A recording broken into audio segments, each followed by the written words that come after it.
I'm Jeff Power, senior writer with Real Time Fantasy Sports. Welcome to another edition of the Real Time Fantasy Sports Show. On today's show, we are going to preview the receiver position for 2023 of the fantasy football season.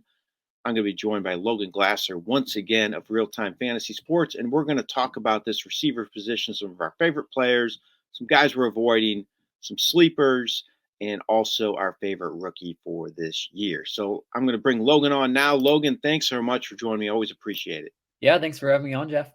This receiver position now. So, in my opinion, I don't know about you, I think it's super deep. A lot of really good options. I think it almost goes 20 deep where it could be, guys can finish as top 10 fantasy receivers. But I just think it's really, really deep this Yeah, year. I completely agree with that. Lots of deep. I think last year we had a lot of also top rookies getting drafted in that wide receiver class. We also have a couple of rookies this year, not probably as talented as the previous rookie class, but a lot of those rookies have really stepped up over the past couple of years. Jefferson, Chase. I mean, you can just go on and on about the receiver class over the past couple of years. Yeah, And that's definitely. what's giving us that deep pool now. Yep. And when we approach a receiver position come draft day, it's kind of been changing from past years where it's always been running back heavy. I think people have been scared with the last few years of how the running back positions played out. So they're going receiver early. You're seeing a lot of these elite guys flying off the board come draft day. So if you want them, you got to act early, right? Yeah, if you're looking at like our drafts and like recent drafts, in probably the first two rounds, you're looking at about 8 or 9 wide receivers being taken off the board in those first two rounds, about 4 or 5 in each round. So they're definitely flying off the board quicker than in past years. I think in past years, you'd be looking at 80% running backs going in the first round, and now that's definitely gone down a lot. Yep, definitely. So let's get into these guys now. Some guys we like, some guys we don't like, some of our sleepers and rookies as well. So we're going to kick it off with players we're targeting. So give me your first target at this receiver position. Yeah, my first target is gonna be CD Lamb. So what I love about Lamb is that he's consistent and he also has a very high ceiling. Last year he had 2 games over 34 fantasy points, giving him that high ceiling ability, 38 as his highest points, and also his consistency level. Only 3 out of 20 games last year he scored below 10 fantasy points. You can rely on him almost every single week, and that's what I really want in that top two picks for your team. He's currently going 14th overall in ADP. So I really don't mind going near the end of drafts, going like 7, 8, or 9 in the fantasy draft. I would absolutely love like a Bijan Robinson, CD Lamb start in like a 10-man league. So that's kind of what I'm targeting if I'm in that 7 or 8 role, getting top running back and then getting Lamb coming around in that second round. I like that, Logan. I actually just had to fill out a little survey of my favorite draft position. I said the exact same thing. I like that 8, 9 range because I can get a great running back and a great receiver as well. So Yeah, I'm you can echoing really your build your thoughts there. team well with that. Give me Absolutely. another target for you.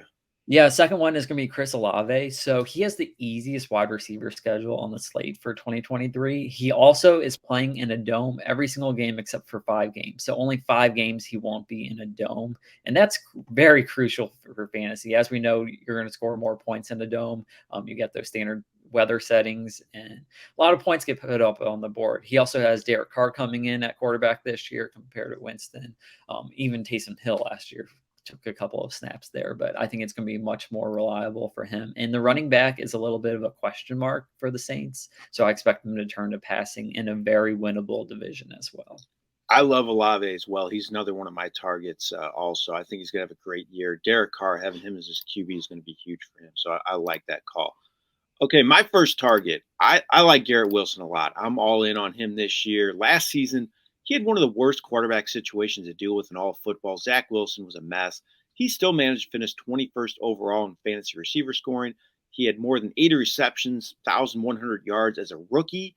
Now he gets Aaron Rodgers. Aaron Rodgers isn't the same QB as past years. He's still very good, though, and a huge upgrade for Wilson. I mean, you think about the huge season Davante Adams had with Rodgers as QB, and I think Wilson's just going to have a monster year. I think he can be top 5 before the season's over with. And he's another guy I'm targeting in my drafts. My next target is Deebo Samuel, and it's more so because of the way he's falling in drafts. His ADP is 42, a little over 42 right now at this point on our site. So you can get him in the 5th round or so, And last year, he was a second round pick in most leagues. Yeah. Ankle, knee injuries last year. He missed 4 games. He still was 36th overall in fantasy scoring, 864 total yards despite missing 4 games. He's going to be healthy this year. I think Brock Purdy as a starter is going from day one, as long as he's healthy as well, is a big positive for Samuel too. And I think he's really getting overlooked. And another guy, like I mentioned at the top of this, that I could see being top 10 overall by the season's end. And you can get him, in that fourth, fifth round range. I think it's just great value. So I Samuel's mean, talent-wise, Samuel is one of the best wide receivers in the league with his speed. It's absolutely unbelievable, and especially with Purdy at quarterback, who does quick releases as well. That's definitely perfect fit for Purdy, in my opinion. And he gets used as a running back too. He didn't get used quite as much last year, but still, that gives him added value as well. So I'm all in on Samuel having a big rebound season. absolutely. Let's talk about the opposite end of things now, Logan. How about fades? Give me a couple of guys you don't like. For fades, I'm going to go with A.J. Brown. It's not that I don't like A.J. Brown, but I think the price is just too high to pay for A.J. Brown currently. He's being drafted as the number 17 overall player, just behind CeeDee Lamb, who we just talked about. So when I'm looking at a player going in the first and second round, I want them to be the clear number one option in that offense with that. And with A.J. Brown, I personally think DeVonta Smith is kind of creeping up onto that number one role. The past 6 or 7 games for the Eagles, they really turned to Smith more than A.J. Brown in those final weeks. And currently, the wide receivers going before A.J. Brown are players like Jefferson, Chase, Kupp, Lamb. And those are clear-cut number ones. And I just don't see that for Brown being a clear-cut number one, especially with DeVonta Smith there, who's being actually taken just after A.J. Brown in draft. So I personally am going to be kind of shying away from both of those just because going in that second round, I want a clear number one option. Second player I'm going to be fading is Christian Watson. So his number one for Christian Watson, he had a really good 4-game stretch last week. He scored 7 touchdowns in weeks 10 through 13. And besides those 4 games, he didn't really do much. His ADP, I think, is way too high for where he's currently being drafted. And that's a big concern because outside of weeks 10 through 13, he was not that dominant of a player. I mean, there was probably no games that I would want him to be on my fantasy team besides those 4 games where he scored those 7 touchdowns. And outside of that, he didn't score any. And that picture is Christian Watson. It's not Romeo Dobbs. I messed up. I put the wrong name on the slide. I apologize. That's clearly Christian Watson, though, number 9. Sorry, everybody out there. But I agree with you. Watson's a concern for me. I think both those guys you mentioned, when you talk about, and I'm going to kind of echo the same things with my fades, I think these guys are more comfortable to take in like a best ball league than an overall league. I think they're going to be just a little more scary in a standard format, trying to figure out when those. Yeah, you kind of want a consistent option in a regular format, and with best ball, you kind of want those boomer bust players. Exactly. And my first guy I'm going to mention as a fade is clearly a boomer bust play, in my opinion. That's Brandon Cooks. He moves to Dallas this year. Much better situation, much better QB situation. But he has a lot more to compete with for targets in that offense. You just mentioned CeeDee Lamb is one of your targets, and I agree. I think he's going to have a huge year. You got Michael Gallup there as well. Their running game is very good with Tony Pollard. I just think Cooks is going to be really boomer bust. And if people think he's going to be the Cooks of past seasons, I don't think they're going to get what they're paying for. And he was just 49th overall in receiver scoring last year as a clear top option in that Texans passing game. So I think his numbers might be better than last year, but I just don't think he's going to be the guy of past years. So I'm fading Brandon Cooks. I do like him moving to Dallas. I think it's a better situation for him personally, but overall, I just don't want any part of him. And then another guy moving to a new team for my fades, and that's Odell Beckham.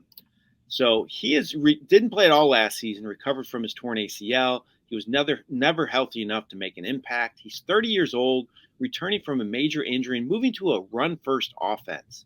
So again, I think Beckham might have the occasional big game, but I just don't know when that's going to come. I think he's going to be very inconsistent. He moves, again, to a run-first offense, and I just don't expect big things from him this year in his move to Baltimore. It really concerns me moving to an offense that has not produced many good fantasy receivers in recent seasons. Agreed on that. Let's talk about some sleepers now. Guys that might fly under the radar a little bit that could produce big. Give me your first sleeper. Yeah, for sleeper, I'm going to go with Romeo Doubs. So he has had a really good connection so far with Jordan Love in the offseason. I think he's a very low-risk player, but people are talking about that he could be possibly the Packers' number one wide receiver coming in this year. Again, he's establishing that connection with Jordan Love. He had a couple of good games with Rodgers. He put up 21 fantasy points, 16, 14. He had 3 solid games. Other than that, he was pretty quiet. But he's currently being drafted number 170 in leagues, so you can get him near the last round of league. So I think he's a very good flyer to go ahead and take a risk on. Again, low risk, not much to lose, and has the possibility of being the number one wide receiver for the Packers. So absolutely take a chance on that. Next one I'm going to be looking at for sleeper is Rondale Moore. When he was healthy, he absolutely dominated for Arizona. He was only healthy weeks 5 through 10, but he was averaging 9 targets a game. He put up about 15 fantasy points a game in those. And DeAndre Hopkins is now gone, so he's only got Marquise Brown to compete with. I think the big question for Moore is who's going to be throwing him the ball. Kyler Murray's still a little bit of a question mark, and Colt McCoy isn't the best history, but I still like him as a sleeper going 145 in drafts. I think Moore is a great call. He's on a lot of my early teams. DeAndre Hopkins is gone. It's an offense that has produced some good fantasy receivers. And like you said, he was huge when playing last year. He's a guy I actually drafted in one of my leagues last night. I think he's going to have a really good season. Yeah, he's got a lot of talent. Just if he can stay healthy, that's his big question mark. Definitely. Okay, I'm going to talk about my sleepers now. My first one's Jahan Dotson with the Washington Commanders. I think he's getting overlooked a little come draft day for whatever reason, but new offensive coordinator Eric Bieniemy, I think, is going to be huge for this entire offense. Sam Howell's going to be an upgrade starting from day one. I know he's not kind of uncertain, but I think he's going to be better than what they had last year. Carson Wentz was a mess, in my opinion, but even with that last year, Dotson was 51st overall in fantasy receiver scoring. He missed 5 games because of injury. He's healthy. He has an ADP right around 100. I think he could have a 1,000-yard season. I think he's going to have a breakout year. Super talented. I think they're going to do a great job of finding ways to get him open. He's going to be a great fit for this new offense, an offense that really should suit him well and his abilities. So Dotson's a guy I've been targeting. I think he's going to have a big season in year 2 for Washington. My next player is actually similar to Dotson in terms of skill set. That's Wan'Dale Robinson with the New York Giants. So he had his season cut short because of torn ACL. It's always a concern returning from a big injury, but he was hurt fairly early in the season, should be ready from day one this year, and he was playing well before he was hurt. He had double-digit fantasy points 3 of his last 5 games that he played. As long as he's healthy, he's going to be a starter in this offense. I know they upgraded a little bit this year at the receiver spot, but still not a lot of great talent there. And I think he's the most explosive player on that roster and could really rack up the targets as long as he's healthy. And again, another player you can get really cheap later in your draft. So I'm targeting Robinson a lot of drafts. I think he's going to have a big year for the Giants this season. Let's talk about this rookie class now. Like you said at the top of the show, there are some talented rookies, probably not as deep as last year, but still some really good rookies that could make impacts this year. Who's your favorite rookie that you're looking at come draft day? Sure. I'm going to be looking at Zay Flowers. So he's currently being drafted number 140 overall. So you're looking about the 14th round in a 10-man league. Baltimore doesn't really have a true number 1 wide receiver. As you mentioned, they got Odell. They also have Bateman. Odell's coming off that injury. Bateman didn't have the best season last year. Everyone thought he was going to kind of break out last year, but he just never really did. Some of that could have been with the Lamar injury, but I think Zay Flowers, he's got explosive speed, and that's going to work very well in this Baltimore offense. I don't think Odell has that, and Bateman doesn't have that really either. But Zay Flowers can get some separation, and I think that's going to work very well in Lamar's favor, especially this Ravens offense with the dual threat that Lamar is. The defense is going to have to kind of keep an eye on him rushing the ball. So I think Flowers is definitely going to get open and get separation, and one of my favorite rookies this year at his price point currently. Yeah, I agree with Flowers. I think he's a great fit for that offense. Sometimes you got to look at fits as well, and I think he's going to fit in well with what they do, and he can be used on, end arounds, gadget plays, quick screens, stuff like that. Because he's kind of a smallish receiver, they're probably going to use for the slot. So I like that. Okay, my favorite rookie is Jordan Addison with the Minnesota Vikings. They used a first-round pick on him come draft day. He's going to start from day one in an explosive Vikings passing game, taking over for Adam Thielen. He does well on short and deep routes. I think he's really the most polished rookie receiver this year, and I think he's going to play a huge role immediately. I mean, Justin Jefferson's going to draw all the attention and coverage. I think that's going to be favorable for Addison and he could produce huge numbers. Look what Adam Thielen did when he was healthy in this offense and playing at a high level. He just kind of faded here the last few years. He's just getting older, not the same player, but I think Addison's a super talent. He's going to be explosive, have some huge games, and have a great rookie season for Minnesota. So that's my favorite rookie for this year in this receiver class. All right, Logan, that is the receiver preview. Thanks so much for joining me. I really appreciate it. Yeah, thanks for having me on, Jeff. A lot of fun talking about receivers. We've been having fun doing all these previews. Hope you have enjoyed them as well. Don't forget, we have all sorts of different games here at Real Time Fantasy Sports this year. Go to rtsports.com. Our big fantasy championship, $500,000 this year. All sorts of other prizes, all sorts of other price points, I should say. Different games also. Logan, what's your favorite game you like to play on our site? I personally like best ball leagues, and also I am a big fan of dynasty leagues. So dynasty leagues definitely intrigue me just with the strategy involved. Do you go for a win now approach, or do you go ahead and build for the future? There's a lot of strategy involved in dynasty leagues have gotten a lot more popular on our site, right? They've become very well, they've taken off. I mean, we're filling a couple a day currently is what the pace is. And there's also teams for sale, orphan teams. So make sure to check those out. A lot of good players still available. I believe we have almost 400 different teams available for purchase under money leagues, and then search for teams for sale under dynasty. Interesting. And I think best ball leagues, you mentioned that too. It's a great way to get ready for the season as well, because it's a low cost. You can do them for as cheap as $10, but people take them seriously, obviously, because you're playing for money. And it's a great tool, in my opinion, to get ready for your year. For sure. And some people don't like this, but I don't like how there's not commitment during the season. You don't have to constantly be checking the waiver wire and stuff like that. Yeah. So you can go ahead and do 20, 30 teams and no commitment with those. So it's all about the draft. You're right. All right. Thanks again, Logan, for joining me. Really appreciate it. Good luck to everybody out there in all your leagues this year. This has been Jeff Power with Real Time Fantasy Sports. And this has been Logan Glasser from Real Time Fantasy Sports. Good luck in all your leagues this year.